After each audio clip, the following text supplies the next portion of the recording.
afternoon, everyone. Again, I'm Jenny Cadigan with Westside Transportation Alliance. I'm here to talk today about the importance of future production.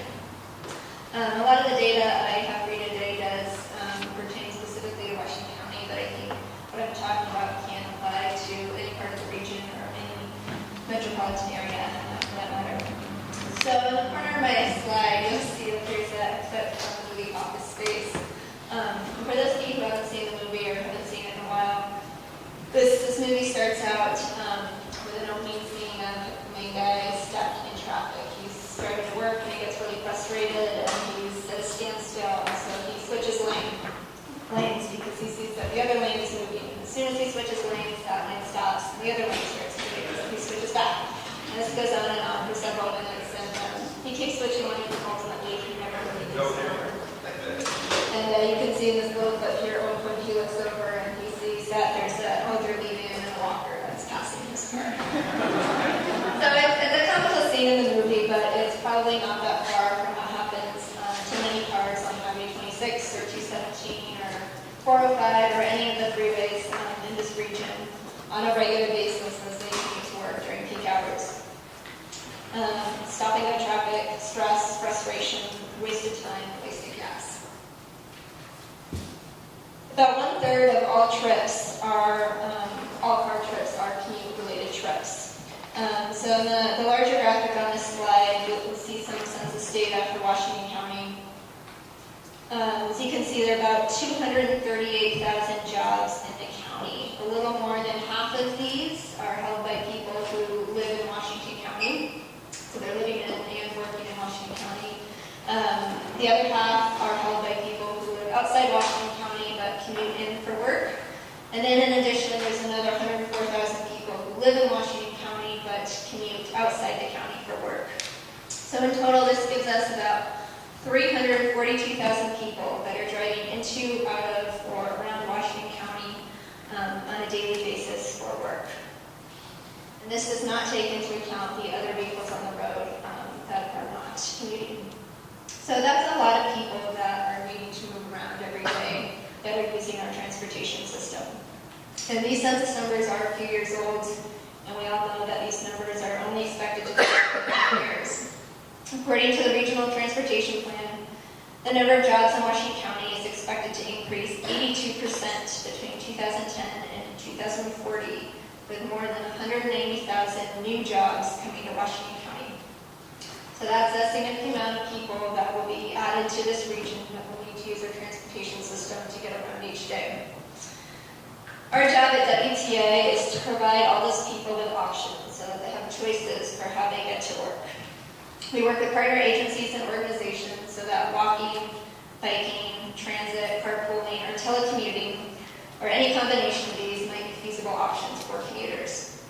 The fewer options people have, the more cars we will see on the road, the more congestion, the more office space traffic scenarios we will have. Being stuck in traffic can cause stress, it wastes time and money, it pollutes the air.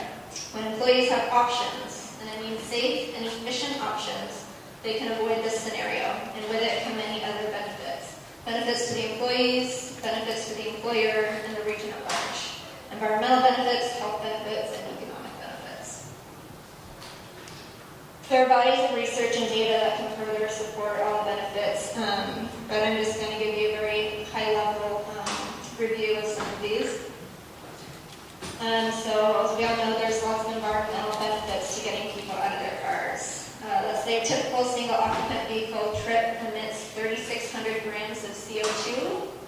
That same trip can be reduced to only 170 grams of CO2 if made in combination of bike and light rail.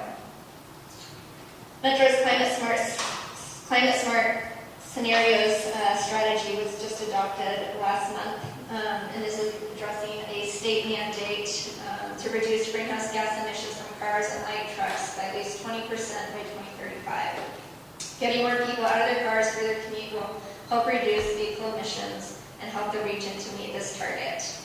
In the state of Oregon, about 38% of all greenhouse gas emissions is from transportation.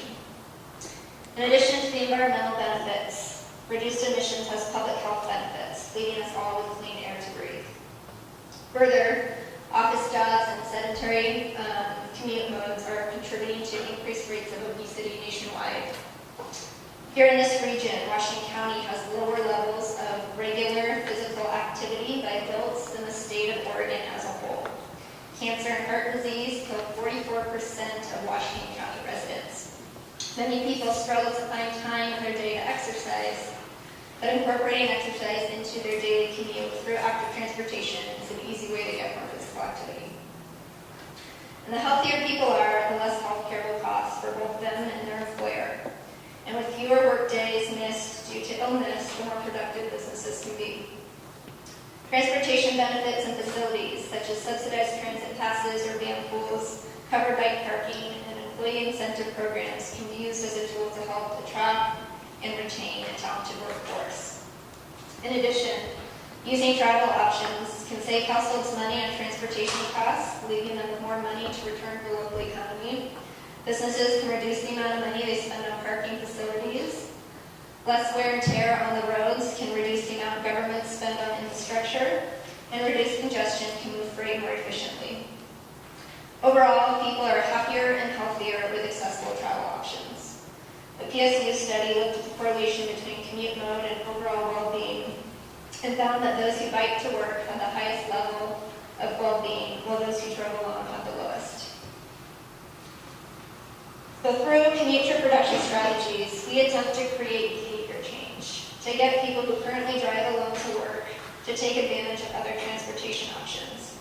By promoting employer-based transit pass programs, finding last-mile solutions, offering workplace incentive programs, and conducting employer-based outreach and education, we help facilitate this shift in routine behavior. But these transportation options can only be used if they're made accessible to the hundreds of thousands of employees in the region.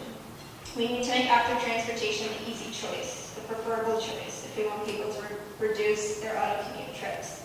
People don't want to spend twice as much time getting to work because they choose transit, and people don't want to bike down arterials with cars passing them at high speeds.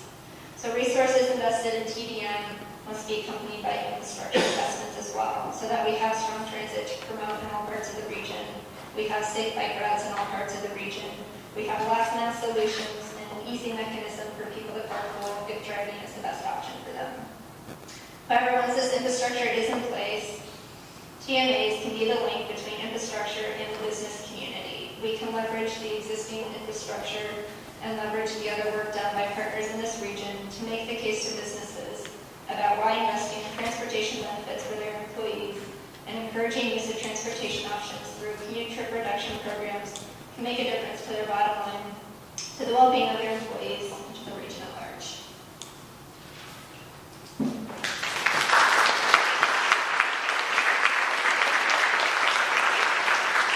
Thanks, Jenny. And if you have any questions about that PSU study on health, happiness and travel, Oliver Smith did that research, and he's sitting out there. If you have more questions, he can answer that. So our next speaker is Eric Hessa. He's a strategic planning coordinator at TriMet. In addition to coordinating the agency's transit investment priorities, processing and representing the agency on regional, state, and national technical and policy committees, he is also responsible for developing and implementing the agency's sustainability policy metrics. Now,